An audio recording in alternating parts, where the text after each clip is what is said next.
जितने भी साधक हैं, जो भी भगवान का नाम जप कर रहे हैं, बहुत ही ध्यान से इस सत्संग को सुनेंगे।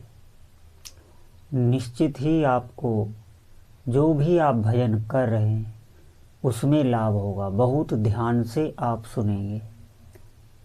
साधक जब भगवान का नाम जप करता है, विश्वास से, दृढ़ता से और शास्त्र के अनुरूप कार्य करता है, जो शास्त्रों में जिस कार्य की अवहेलना की गई है, हर व्यक्ति को ये पता रहता है कि हमें क्या करना चाहिए। इसके लिए विस्तार की आवश्यकता नहीं है।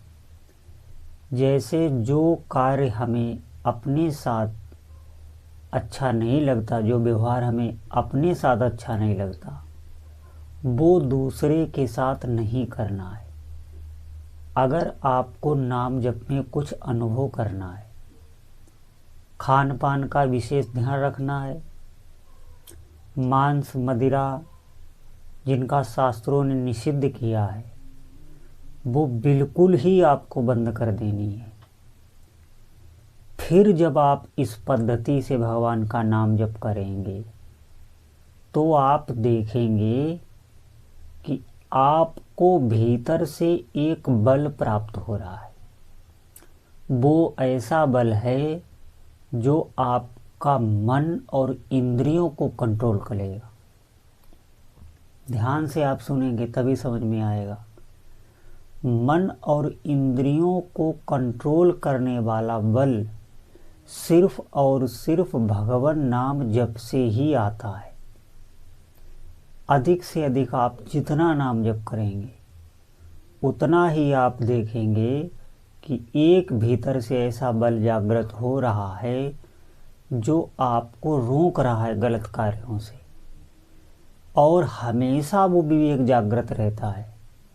ऐसा नहीं है चाहे जितना भी आपका शरीर शिथिल हो जाए, चाहे जितना ही आपको कोई व्यथित कर दे, लेकिन अगर आप अच्छे जापक हैं तो आपका विवेक हमेशा जागृत रहेगा। इस बात को ध्यान रखें। क्या सही है क्या गलत है, इसका निर्णय आप बहुत अच्छे तरीके से कर पाएंगे।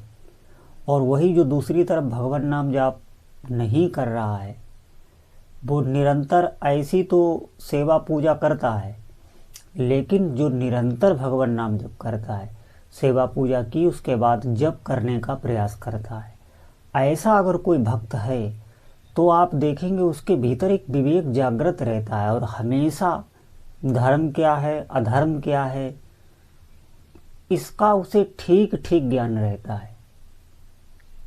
साधक इस बात को समझेंगे और फिर मन और इंद्रियों पर उसका कंट्रोल होने लगता है।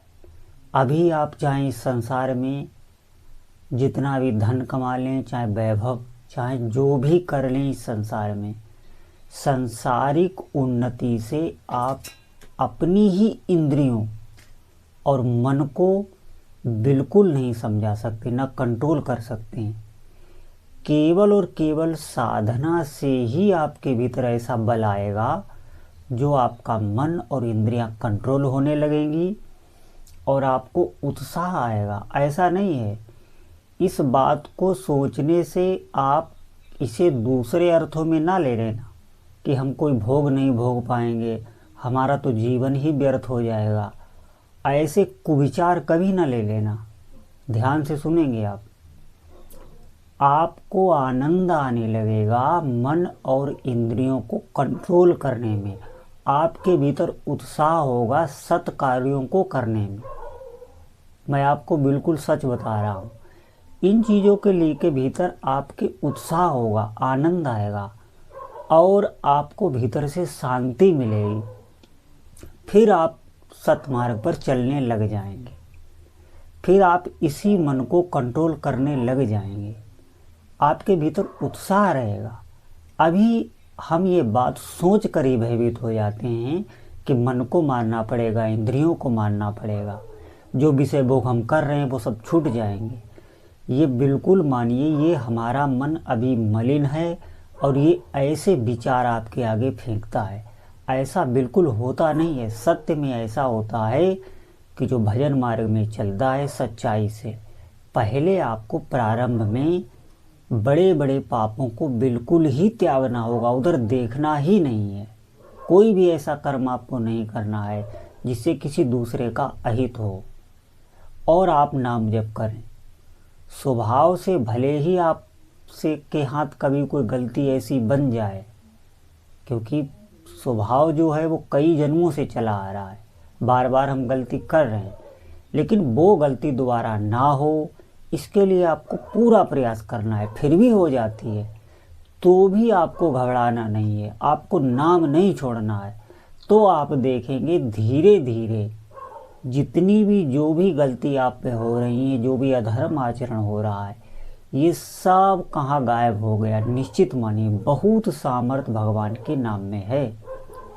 कहीं भी आपको जाना नहीं है। आप जहाँ भी हैं, जैसे भी हैं, उसी स्थिति में आपको नाम जप करना है।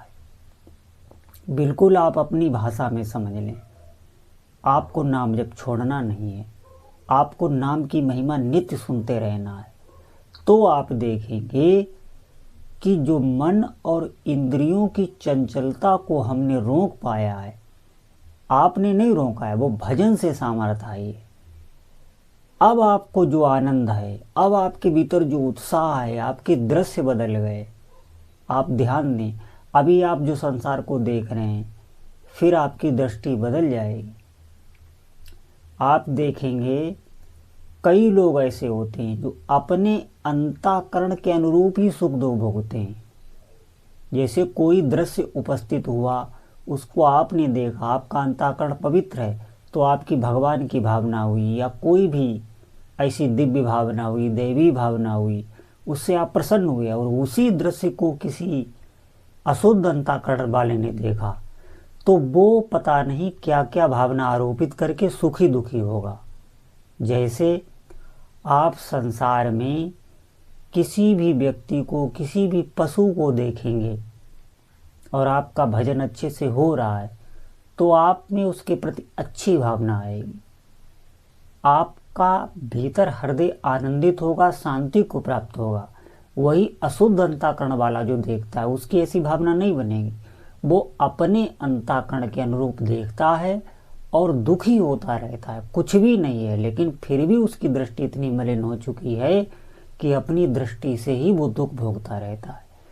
इसी प्रकार जब साधक भजन में आगे बढ़ता है, उसका मन और इंद्रिय कंट्रोल में हो जाते हैं, तो उसे जिस सुख का अनुभव होता है, जो उसकी दृष्टि खुलती है, उससे वो जहाँ भी देखता है, जिस भी व्यवहार में उतरता है, उसे एक अद्भुत अनुभव होता है। उस अनुभव का वर्णन कोई कर नहीं सकता। जब आप भजन करेंगे आपको ही ये समझ में आएगा। इसीलिए बार बार प्रार्थना है, कहीं भी जाने की आवश्यकता नहीं है। जहाँ भी आप हो, जिस स्थिति में हो, वहीं से भगवान नाम जप करें।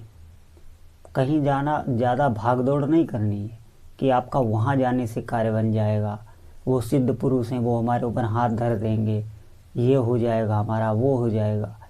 बिल्कुल ये बातें दिमाग से निकाल दीजिए। जब तक आप खुद जप नहीं करेंगे तब तक कुछ होने वाला नहीं है। इसीलिए साधुओं से प्रार्थना है, जैसे भी हो, जहाँ भी हो, जिस स्थिति में हो, खूब भजन करो, अधिक से अधिक नाम बढ़ाओ। फिर आप देखेंगे आपको अनुभव होने लगा। बोलो जय जय श्री सीताराम।